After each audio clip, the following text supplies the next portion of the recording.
నమస్తే. Welcome to I news. ప్రపంచ దృష్టి ఇప్పుడు రష్యా ఉక్రెయిన్ యుద్ధంపైనే ఉంది. నిత్యం వార్తల్లో నిలుస్తున్న ఈ ఘర్షణలలో రష్యా ఒంటరిగానే తన శక్తిని ప్రదర్శిస్తోందని అందరూ భావించారు.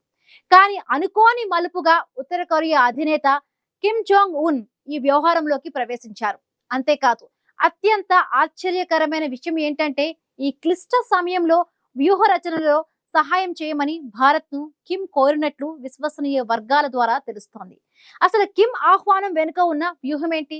ఈ అంతర్జాతీయ పరిణామాల్లో భారత్ ఎలా స్పందించబోతోంది?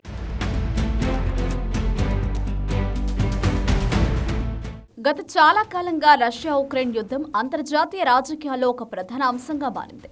పశ్చిమ దేశాల ఆంక్షలు, తీవ్ర వ్యతిరేకతను ఎదుర్కొంటున్నప్పటికీ రష్యా తన సైనిక బలాన్ని, ఆత్మవిశ్వాసాన్ని ప్రదర్శిస్తూ ఒంటరిగానే పోరాడుతోంది.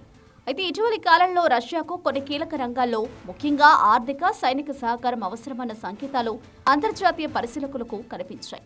సరిగ్గా ఇదే సమయంలో ప్రపంచ దేశాలను దిగ్భ్రాంతికి గురిచేస్తూ ఉత్తర కొరియా అధినేత కిమ్ జాంగ్ ఉన్ రష్యాకు తన బేషరతు మద్దతును ప్రకటించారు. కానీ కిమ్ ప్రకటన కేవలం మద్దతు వరకే పరిమితం కాలేదు. అంతకు మించి ఒక సంచలనమైన, ఊహించని వార్త వెలుగులోకి వచ్చింది. అదేంటంటే ఈ కీలకమైన రష్యా ఉక్రెయిన్ సంక్షోభంలో వ్యూహ రచనలో సహాయం చేయమని కిమ్ జాంగ్ ఉన్ భారత్ను కోరినట్లు ప్రచారం జరుగుతోంది. ఈ వార్త నిజమైతే అంతర్జాతీయ వేదికపై భారత్ వ్యూహాత్మక ప్రాముఖ్యత ఎంతటిదో ఇది నిరూపిస్తుంది. సాధారణంగా భారత్ ఏ యుద్ధంలోనూ ప్రత్యక్షంగా పాల్గొనదు. కానీ వ్యూహరచన, దౌత్య నీతిలో భారత్కు సాటిలేరని ప్రపంచ దేశాలు బలంగా నమ్ముతాయి.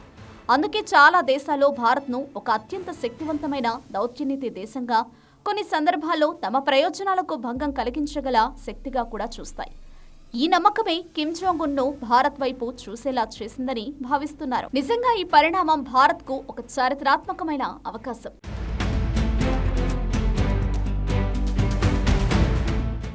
రష్యాకు వ్యూహాత్మక సహాయం అందించడం ద్వారా భారత్ తన అంతర్జాతీయ సంబంధాలను మరింత బలోపేతం చేసుకోవచ్చు.